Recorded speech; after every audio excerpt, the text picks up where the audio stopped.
नमस्कार। नमो बुद्धाय। Buddhist basic teaching में आप सभी लोगों का स्वागत है। आज मैंने एक रील देखा था जिसमें एक शिक्षक थे। वो बता रहे थे कि बौद्ध के सर के ऊपर कोई बाल नहीं होता है। गौतम बुद्धा के सर पे कोई बाल नहीं थे। I mean he used to remain bald, मतलब सर को गंजा करके रखने की भिक्खुओं में आदत होती है। ये कहा गया है कि यदि आप भिक्खु बन रहे हो तो आपको हर 2 हफ्ते में एक बार बाल शेव करना होगा। तो फिर हमें वो जो करली हेयर दिखाए जाते बुद्धा के जो जूड़ा बांधा हुआ है, ये पद्धति कहां से आई? हमने जब पढ़ा कि मिनांडर आया था जिसके नागार्जुना के साथ में कन्वर्सेशन है, and then he converted to Buddhism, जिसे हमने मिलिंदा पन्नू उस किताब को नाम दिया उनके कन्वर्सेशन को। तो जो गंधार स्कूल ऑफ आर्ट है उसमें बुद्धा की जब मूर्ति दिखाई गई तो उन्होंने बुद्धा को अपने तरीके से बनाया, यानी कि ग्रीक लोगों के बाल करली रहा करते थे। तो वो मूर्ति इतनी प्रचलित हो गई कि आज के समय में भी हम जब बुद्धा को देखते हैं तो उनके मूर्तियों के ऊपर बाल होते हैं। यानी कि अगर उनके और उनके फॉलोअर्स का भी कन्वर्सेशन का सीन दिखाया जाए उसमें भी बुद्धा को बाल होते हैं, लेकिन उनके फॉलोअर्स को बाल नहीं होते। So whatever the rules Buddha made, वो भी तो उसे फॉलो करेंगे ही ना।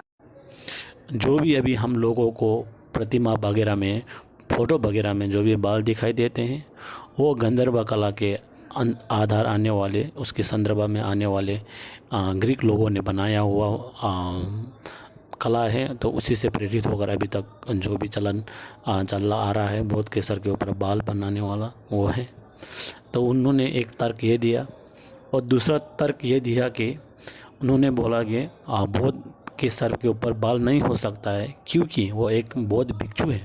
वो एक भिक्षु थे, तो भिक्षुओं में हर हफ्ता 2 हफ्ता में अपना बाल काटने का एक समाधि सील होता है।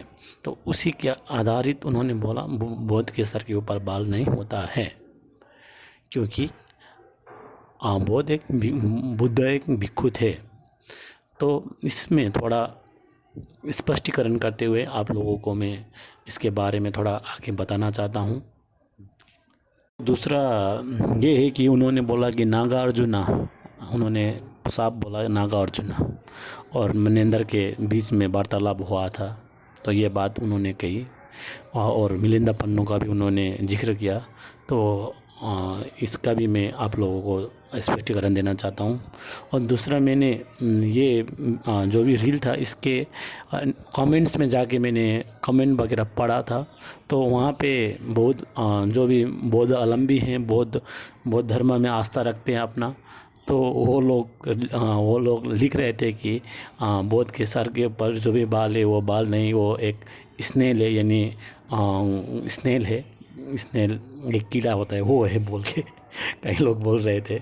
और कई लोग उनको गाली भी दे रहे थे। तो मुझे लगा कि लोगों के पास अभी भी इसका आधा अधूरा ही ज्ञान है, तो क्यों ना जो मैं जानता हूँ उसके बारे में आप लोगों के साथ साझा किया जाए। तो बात यह है कि जो उन्होंने बोला नागार्जुन वो गलत है। मनिंदर का बारे में उन्होंने ठीक ही जिक्र किया। जो मनिंदर था ये एक ग्रीक राजा था जो अफ़गानिस्तान से लेकर अभी का फ़िलहाल अफ़गानिस्तान से लेकर भारत के कई बड़े राज्यों में उन्होंने राज किया बहुत लंबे समय तक।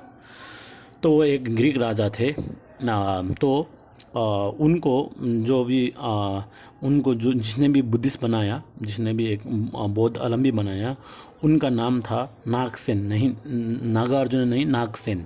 नागसेन कहते हैं। नागसेन और नागार्जुना बड़ा अंतर है दोनों में। तो नागसेन एक महायानी बुद्धिस्ट थे, बहुत ही बड़ा भिक्षु थे। तो उन्होंने बड़ा भिक्षु और बहुत ही बुद्धिमान भिक्षु थे।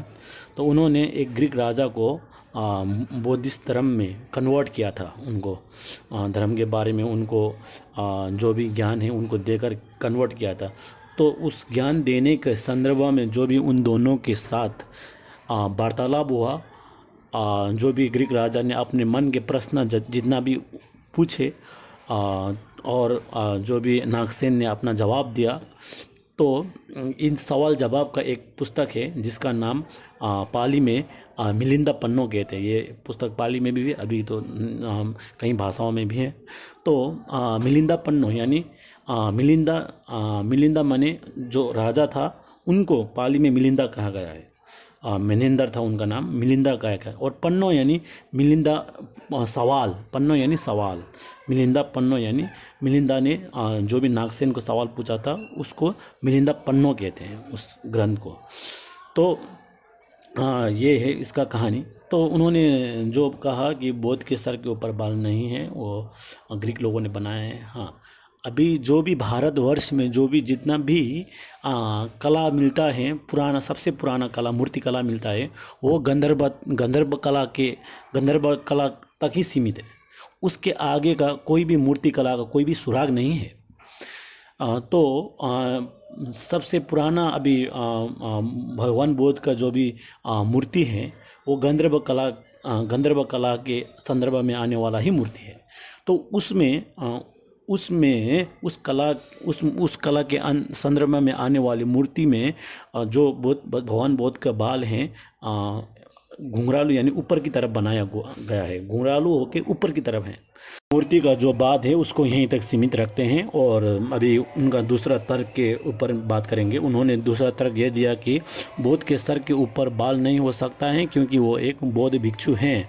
बौद्ध भिक्षुओं में परंपरा है, एक सील उन लोगों का पालन करना पड़ता है। सील तो उन्होंने नहीं बोला, लेकिन परंपरा है कि बौद्ध भिक्षुओं को हफ्ता 2 हफ्ता में मुंडन करना पड़ता है, यानी बाल को काटना पड़ता है। और कहीं बौद्ध अवलंबियों ने तो ये भी बताया कि उनके सर के ऊपर वो बाल नहीं है, वो स्नेल है यानी एक कीड़ा है।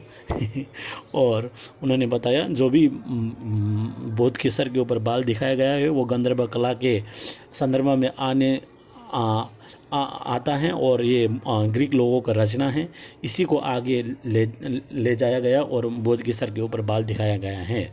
तो ये सरासर झूठी है, मैं तो झूठी बोलूँगा इसको।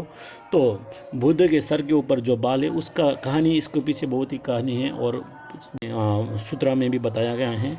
जो बुद्ध हैं, बौद्ध किसको कहते हैं? जो गौतम सिद्धार्थ थे, उन्होंने सत्य के खोज में बहुत लंबे समय बिताया और 35 साल जब वो 35 साल के हुए तब उनको निर्वाण प्राप्त हुआ, यानी बौद्ध प्राप्त हुआ।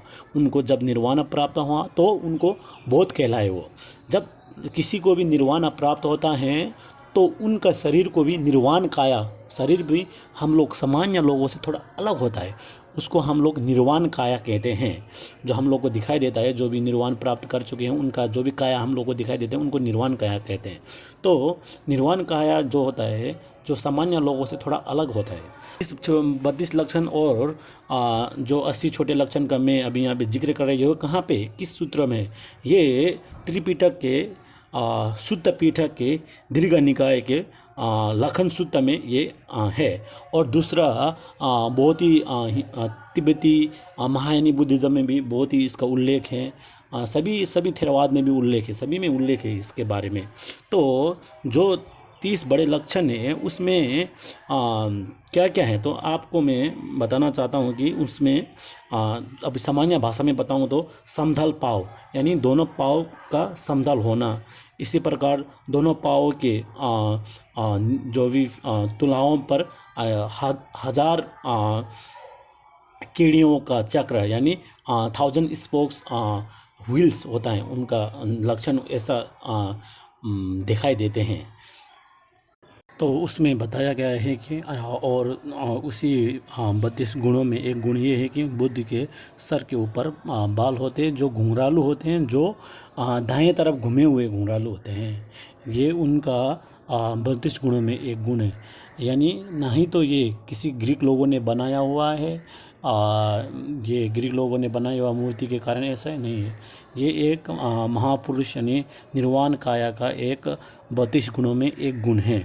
तो वो अभी इस 32 लक्षणों के बारे में और थोड़ा जानना है तो मैं ये मेरा डिस्क्रिप्शन में यानी रख देता हूँ। इस बारे में अंग्रेज़ी और हिंदी दोनों भाषाओं में रख देता हूँ।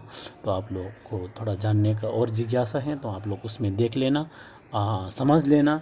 क्योंकि अभी इस समय मुझे लगता है कि हिंदी भाषा में बौद्ध का जो भी चर्चा है वो थोड़ा कम होता है, तो उससे थोड़ा बढ़ाना चाहिए। उसको थोड़ा जो भी अभी हम लोग का भारतवर्ष में जो भी बौद्ध अवलंबी है उन लोगों को बौद्ध के बारे में बहुत ही कम ज्ञान है। जितना भी ज्ञान है अभी ज़्यादातर तो तिब्बती बुद्धिज़्म में है। तिब्बती यानी महायानी बुद्धिज़्म में तिब्बती लोगों ने संभाल के रखा हुआ है। जो भारत का बौद्ध धर्म था वो तो बहुत ही ज़्यादा नष्ट किया हुआ है। अब ज़्यादातर यानी सूत्राओं भी ज़्यादा नहीं मिलता है। तो यानी जो पुस्तक भी ज़्यादा इतना नहीं है बौद्ध के बारे में। तो मुझे लगता है कि लोगों को इन चीज़ों को जानना ज़रूरी है। तो और भी कोई भी जिज्ञासा हो, कोई भी सवाल हो, कोई भी डाउट यानी कोई भी आपको संदेह हो किसी की बारे बुद्ध के बारे में, बौद्ध के धर्म और बौद्ध के बारे में, तो मुझे आप कमेंट में आप सवाल पूछ सकते हैं। तो मैं जितना मेरा क्षमता है, जितना मेरा ज्ञान का क्षमता है, उतना मैं आप लोगों को बताने का कोशिश करूँगा।